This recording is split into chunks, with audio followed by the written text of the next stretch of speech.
So guys welcome back to another video. और guys जिस video का इंतजार आप सभी को था ना, वो वीडियो फाइनली मैं लेके आप लोगों के बीच में आ चुका हूँ। जैसा कि मैंने पिछले वीडियो में आप लोगों से वादा किया था कि मैं इंस्टाग्राम पे पोस्ट करूँगा, उसमें से टॉप 10 क्वेश्चन जो आप लोग द्वारा मेरे से किए गए होंगे मेरे इंस्टाग्राम पे, उसके ऊपर एक डिटेल में वीडियो लेके आप लोगों के बीच में आऊँगा। तो फाइनली वक्त आ चुका है।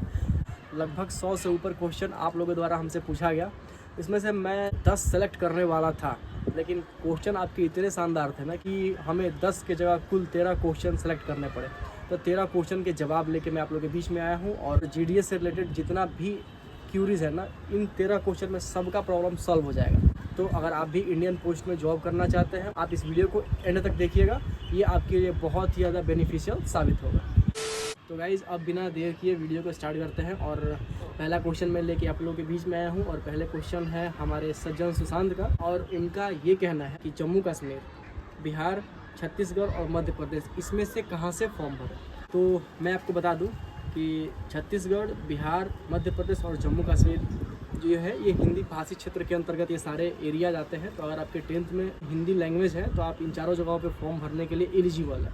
अब बात करते हैं कट ऑफ की। तो गाइस जम्मू कश्मीर की अगर बात करूँ ना, तो वहाँ पे कोविड में बच्चों को नंबर मिला हुआ है अच्छे मात्रा में। तो वहाँ पे कट ऑफ लगभग 92-93 जाने की संभावना है, ठीक है। और आप अनरिजर्व हैं तो 96-97 की प्रोबेबिलिटी मान के चलिए सेकेंड थर्ड लिस्ट तक। और इसके अलावा बिहार की बात करें, बिहार में पिछले बार के मुकाबले इस बार कट ऑफ लो जाने वाला है। और मुझे पूरा उम्मीद है कि 5वें और 6ठे लिस्ट तक यहाँ पे कट ऑफ 90 के आसपास तक टच कर लेगा। बात करें मध्य प्रदेश और छत्तीसगढ़ की, तो गाइज मध्य प्रदेश में भी कोविड में बच्चों को भर भर के नंबर मिला है, जिससे वहाँ पे भी कट ऑफ जो है वो 95 के ऊपर जाने की पूरी संभावना है। छत्तीसगढ़ की बात करें तो छत्तीसगढ़ में भी सेम वही सिचुएशन है, क्योंकि राजस्थान के और मध्य प्रदेश के बच्चे छत्तीसगढ़ में आते हैं। लेकिन छत्तीसगढ़ में कुछ डिवीज़न ऐसे हैं जहाँ पे कट ऑफ लो जाने की संभावना है, और इसमें पहला स्थान आता है बस्तर का। तो ये क्वेश्चन है हमारे ओम सा बिश्नोई 129 का। और भाई का पूछना है कि क्या हम जीडीएस के साथ साथ बीए बीएड कर सकते हैं ना, एग्ज़ाम के टाइम छुट्टी मिल जाएगी। तो मैं आपको बता देना चाहता हूँ कि अगर आप कहीं से भी बीए और बीएड रेगुलर डिग्री ले रहे हैं तो जीडीएस के साथ आप उसको नहीं कर सकते हैं, क्योंकि जीडीएस भी आपका रेगुलर हो जाएगा और आपके कॉलेज भी रेगुलर हो जाएंगे, और दोनों में से एक ही चीज़ मान्य होगा एक समय।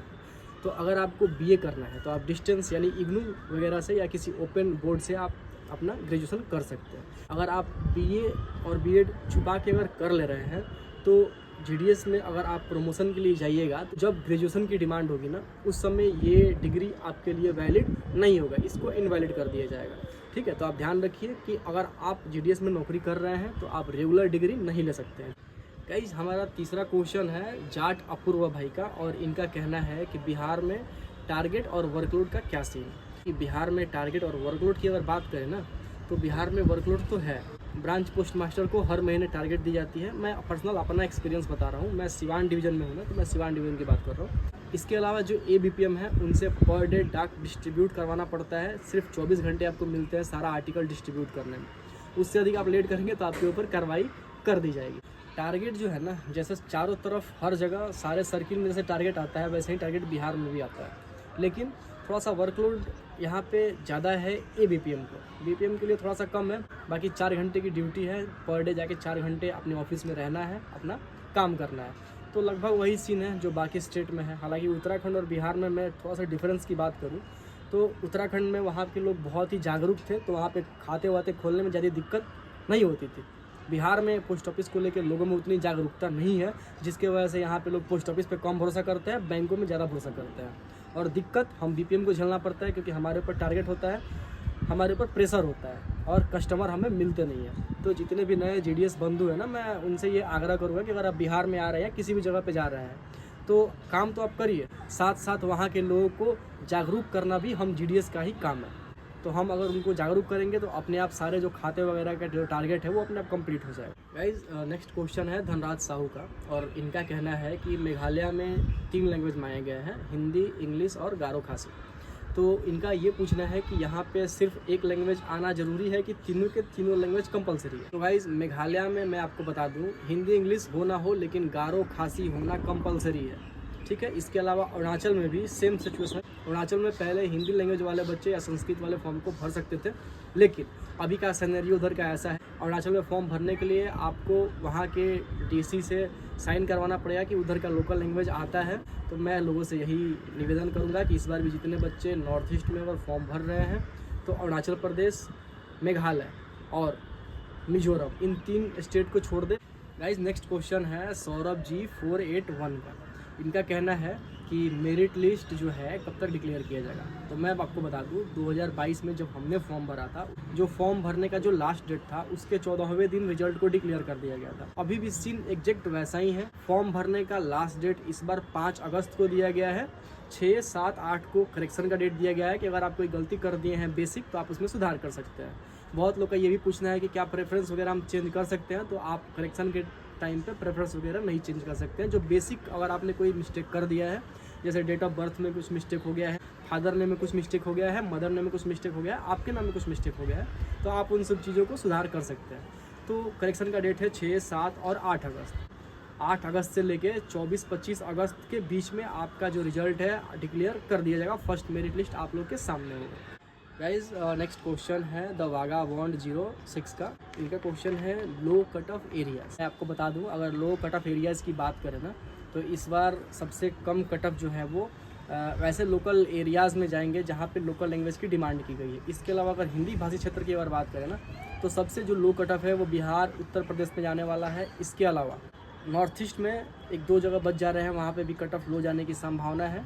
ठीक है, मध्य प्रदेश में भी सीटें काफ़ी अधिक है, वहाँ पे भी कट ऑफ थोड़ा सा डाउन जाने की संभावना है। बस यही 3-4 जगह है जहाँ पे इस बार कट ऑफ लो जाने वाला है। बाकी सब जगह कट ऑफ 95 के ऊपर ही रहने वाला है। नेक्स्ट क्वेश्चन है मलिक अभय का। तो मलिक भाई पूछ रहे हैं कि उत्तराखंड में रहने का रेंट इनको पता करना है कि रहने में कितने खर्चे लगते हैं। मैं अपना पर्सनल एक्सपीरियंस आप लोग के साथ शेयर करता हूँ, क्योंकि इसके पहले मैं भी उत्तराखंड में था।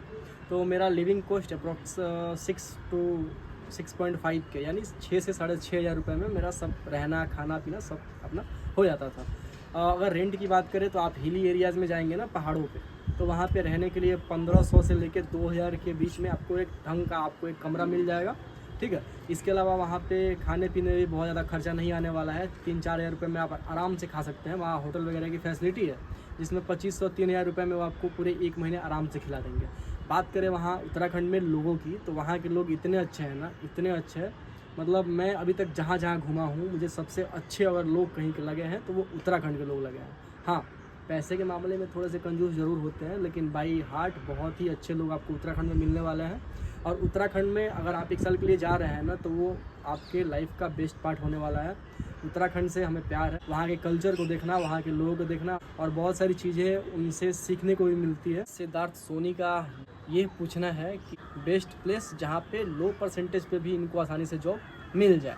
तो गाइज़ अगर आप 80 से कम आपके परसेंटेज हैं तो JDS आप लोगों के लिए बना ही नहीं है। हाँ, आप अगर PWD कैंडिडेट हैं और ST/SC से बिलोंग करते हैं तो इन सब केसेस में हो सकता है कि 80 से कम परसेंट पे भी आपका सिलेक्शन हो जाए। लेकिन अगर आप UR से हैं, OBC से हैं, तो मान के चलिए 85 के ऊपर अगर आपका मार्क्स रहता है तभी JDS में आपके सेलेक्ट होने की संभावनाएं बनती हैं। और अगर लो कट ऑफ एरियाज़ की बात करें तो नॉर्थ ईस्ट की तरफ जा सकते हैं, बिहार और UP की तरफ जा सकते हैं। गाइस नेक्स्ट क्वेश्चन है हिमानी 14 का। इनका ये कहना है कि भैया OBC कैंडिडेट भी UR में अपना पोस्ट प्रेफरेंस डाल सकते हैं या नहीं।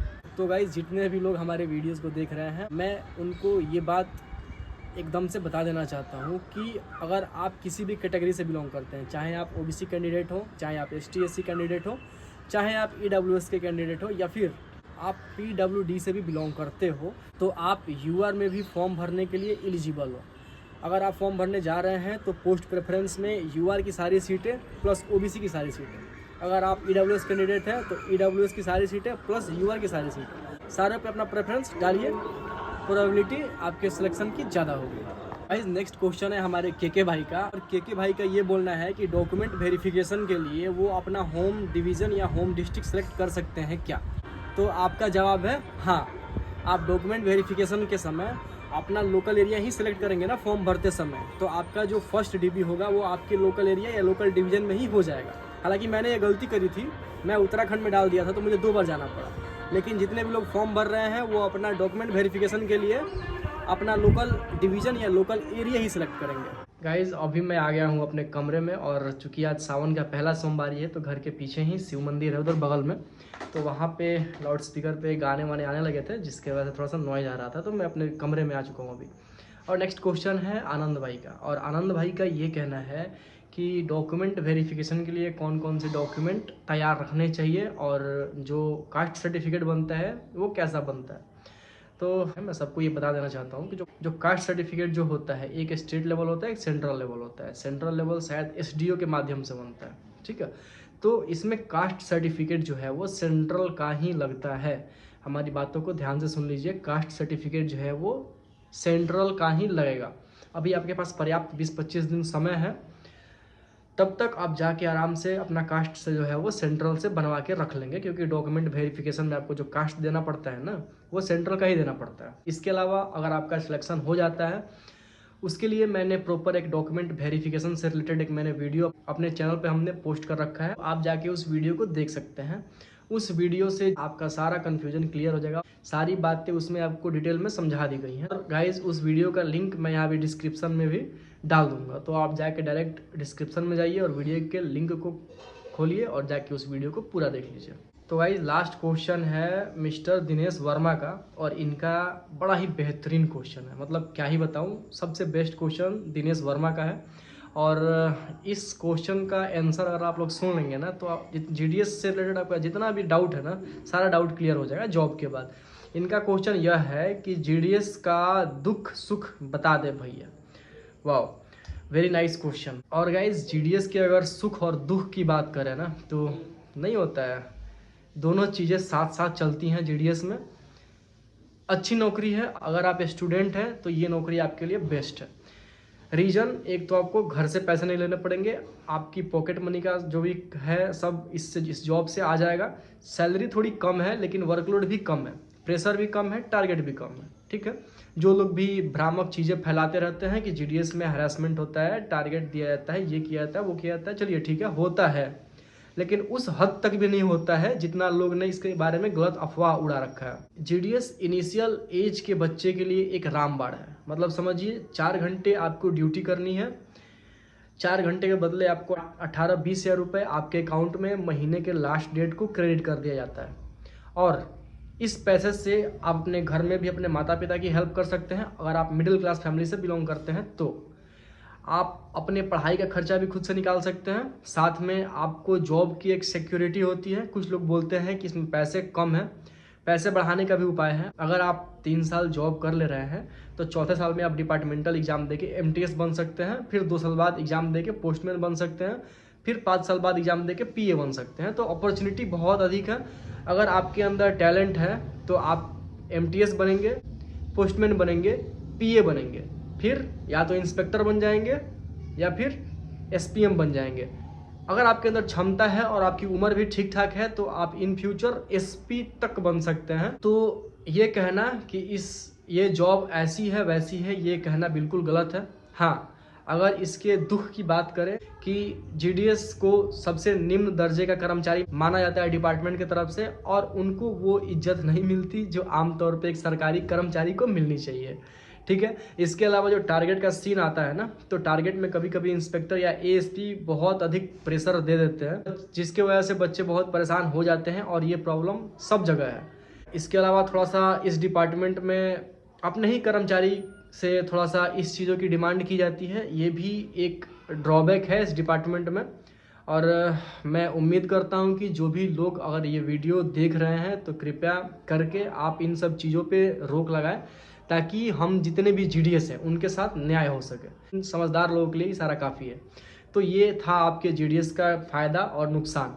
बाकी गाइस वीडियो आपको कैसा लगा जाके कमेंट बॉक्स में ड्रॉप कीजिए, अपने भाई को बताइए। और कोई भी सुझाव हो या कोई सजेशन हो या फिर कोई भी चीज़ हो, आप डायरेक्ट जाके डिस्क्रिप्शन में इंस्टाग्राम का लिंक है, वहाँ से आप हमको अपना सुझाव दे सकते हैं। उम्मीद करता हूँ कि ये वीडियो आपको पसंद आया होगा। गाइस तो इस वीडियो को करते हैं यहीं पे ख़त्म, मिलते हैं अगले वीडियो में। फिलहाल इस वीडियो में हमें दीजिए यहीं पर इजाज़त। संभव हो तो इस वीडियो को एक लाइक भी करते जाइएगा। मिलते हैं अगले वीडियो में। फिलहाल इस वीडियो में दीजिए इजाज़त। बाय गाइस, टेक केयर, अपना ख्याल रखिएगा।